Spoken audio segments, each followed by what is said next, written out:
All right. Good afternoon. My name is Samuel Watson, and I am on with Brooke Tucker. She is the owner of Heartland Massage and Spa, a relatively young business owner. One of the reasons I wanted to talk with you and get to know what it's like being a young business owner and get to know your management style. So, thanks for being on this interview with me, Brooke. So, first question: Are you ready? I sure am. All right, great. How would you describe your overall management style and how do you adapt it depending on the employee or situation?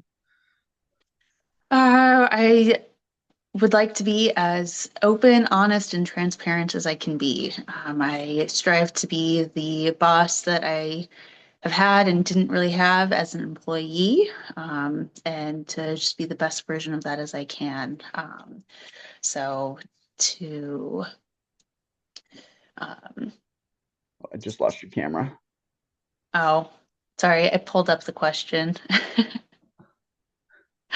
How do I adapt it based off of each employee? It would be just whatever style that they need. But it's mostly going to be all about honesty and transparency. So that way they know what's going on, the reasons why we do what we do. So that way there's less confusion as opposed to um, just the poor management that I've experienced in the past. So I want to be the best version of the boss that I can be.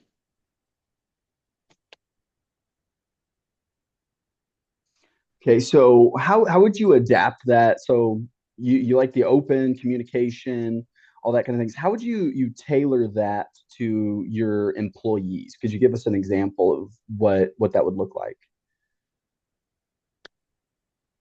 Oh gosh, an example. Well, we are small, so we don't have a ton of employees, but I do have one that he likes it when he we're just transparent. We tell him exactly what's going on, what we need to do, what goals we need to accomplish, writing things out, task lists, so that way we have a good idea of everything that needs to be accomplished.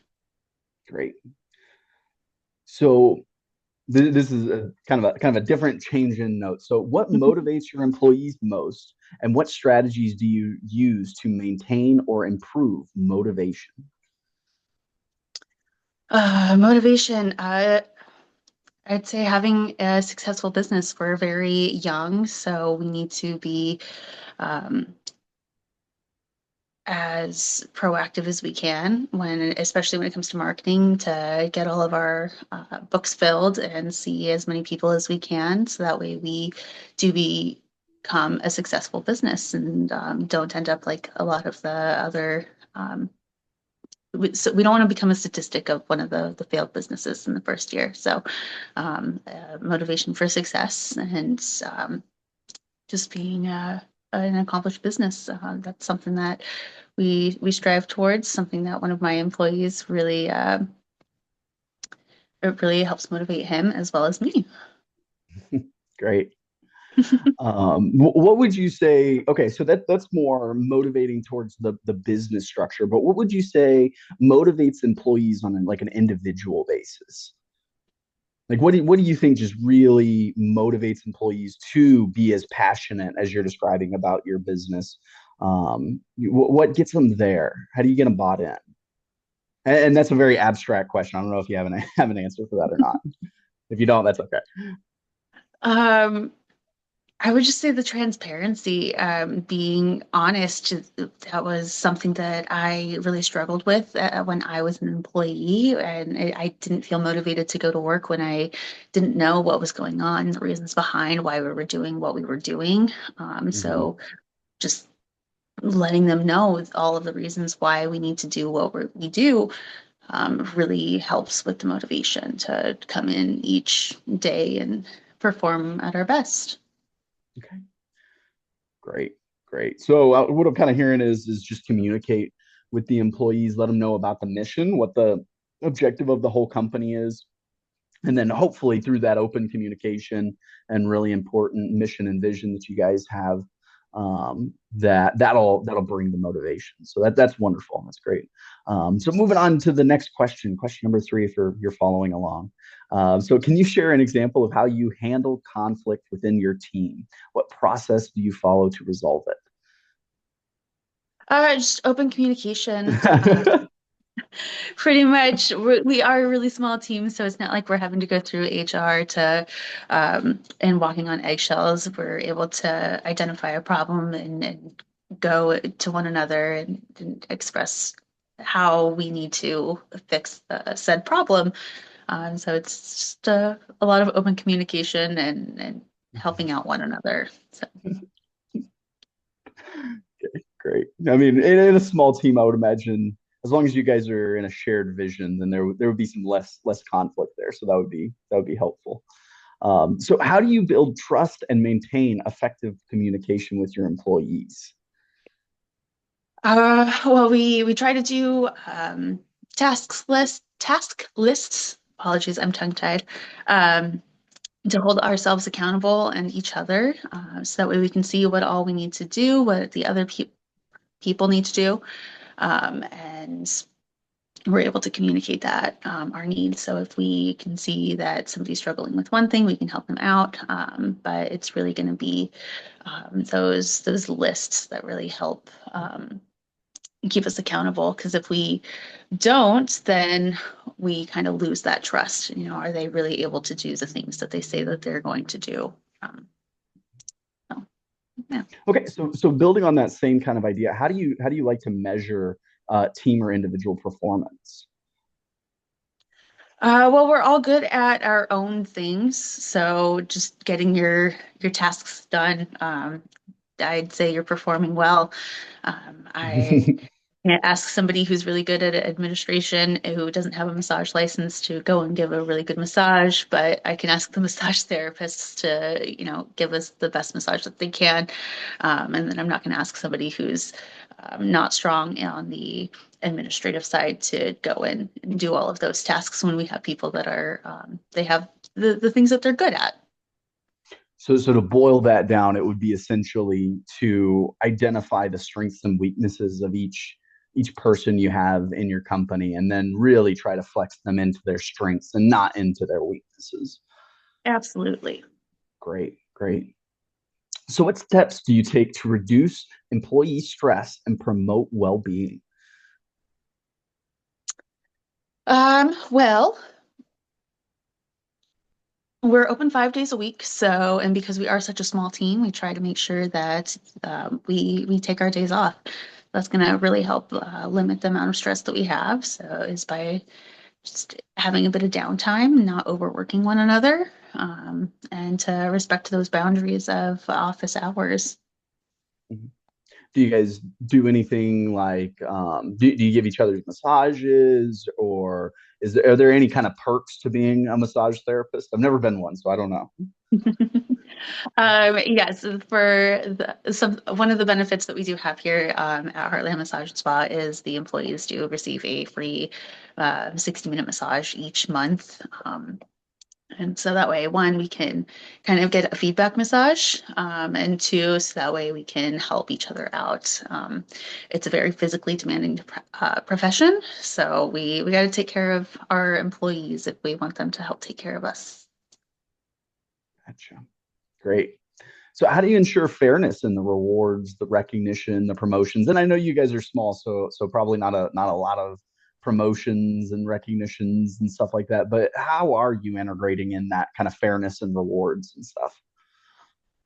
Well, we got to get past this first year, really. And once we hit that expansion is when we will be able to look more into promotions.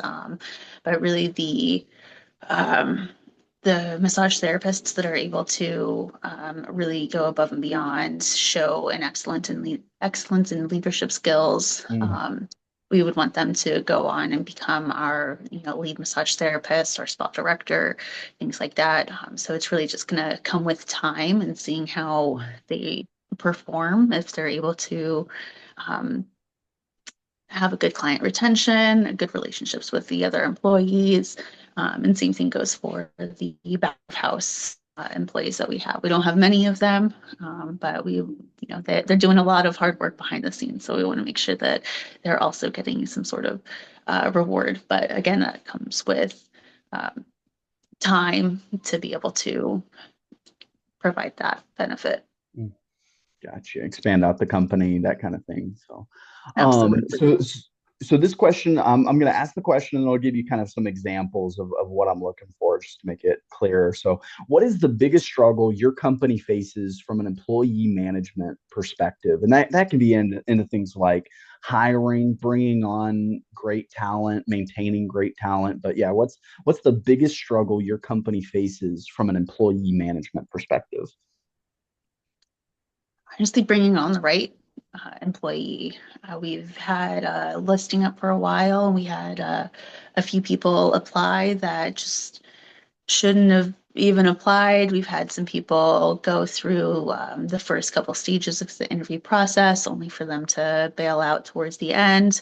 And they're just not good fits for the company. So I'm glad that happened. But yeah, finding quality employees is definitely one of our biggest struggles so far. Okay. Great. So last couple questions are pretty open-ended. What values guide your decision making as a leader? What specifically, what values do you like to use when you're making a decision?